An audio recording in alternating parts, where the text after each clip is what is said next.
சங்கீதம் எழுதின புஸ்தகம் 128 அதிகாரம் 5வது வசனம்.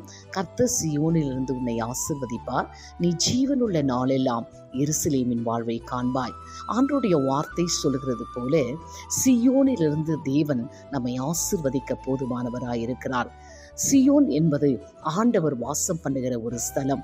தேவன் வாசம் பண்ணுகிற ஸ்தலத்தில் அநேக ஆசீர்வாதங்களை நமக்கு கொடுக்கும்படியாக அவர் வைத்திருக்கிறார்.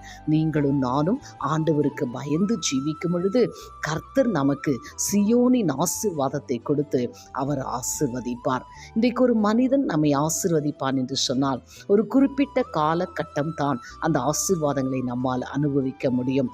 ஆனால் ஆண்டவர் நம்மை சியோனிலிருந்து ஆசீர்வதிப்பார் என்று சொன்னால் நம்முடைய வாழ்நாள் முழுவதும், அதாவது நம்முடைய ஜீவன் உள்ள அளவும் நாம் ஆனந்தமாக சந்தோஷமாக எல்லாவிதமான ஆசீர்வாதங்களை கண்டு வாழ தெய்வம் நமக்கு கிருபை பாராட்டுவார்.